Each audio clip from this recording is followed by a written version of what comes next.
L'histoire de Voile sur le Mont Charvin, c'est avant tout l'histoire d'une rencontre. À cette époque-là, Liselle travaille encore chez Bram Studio et on est contacté par Dominique.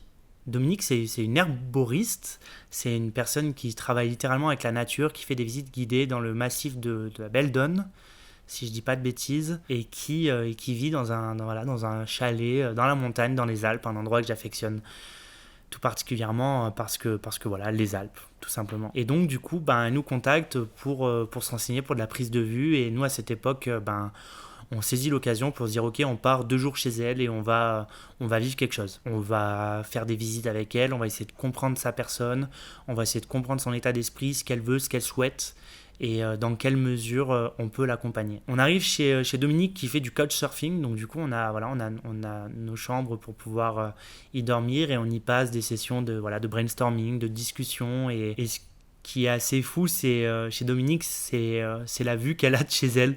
Au-delà de la personne, bien évidemment, c'est aussi le point de vue direct sur le Mont Charvin, qui est une belle montagne des Alpes qu'on peut voir sur notre route pour le Mont Blanc finalement, en direction de Megève. Alors il doit y avoir plein de points de vue j'imagine, mais en tout cas ce point de vue-là est assez fou. Et donc du coup, cette photo-là, elle a été prise pas tout à fait de chez Dominique, mais lors d'une balade.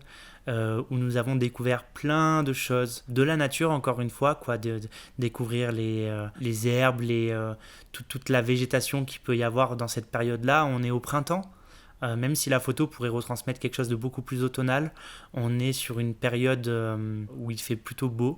Mais à la fin de cette balade, on remonte et là, on voit ce Mont Charvin avec un voile de pluie, mais incroyable. On sent vraiment tout le pouvoir et le poids que les nuages peuvent avoir sur nous et dans quelle mesure la pluie peut avoir un impact énorme sur la composition d'un paysage et bien évidemment ce qu'elle apporte aux terres. Là, ce que j'aime dans cette photo, c'est tout le côté drama finalement qu'on peut retranscrire dans la nature finalement, avec ce voile de pluie qui passe, que j'ai d'ailleurs pu retimelapser à d'autres moments, tout en y distinguant le premier mont qu'on a devant nous avec cette noirceur et qui permet vraiment de se concentrer sur la lumière et sur l'épaisseur du voile de pluie qui s'offre à nous finalement. Moi, ce que j'aime dans la photographie, c'est d'immortaliser des choses qui sont assez uniques, même si finalement unique, ça veut tout et rien dire, parce que je pense que la nature, elle nous offre à chaque moment quelque chose d'unique,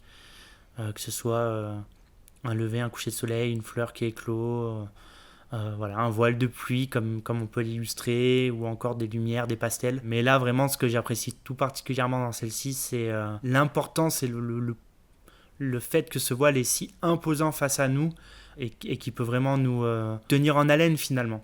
Encore une fois, une photo, c'est un souvenir, c'est un récit.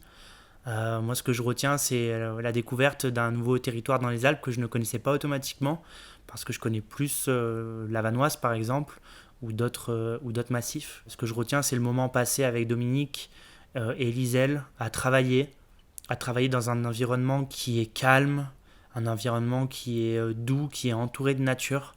Et c'est ce en quoi je crois profondément aussi, c'est savoir se créer les moments, d'autant plus peut-être dans nos métiers, dans la production, où il faut savoir à un moment donné s'extirper pour pouvoir libérer toute la créativité qu'il peut y avoir en nous. Et oui, je garde ce souvenir et tous les sourires qui vont avec beaucoup de plaisir.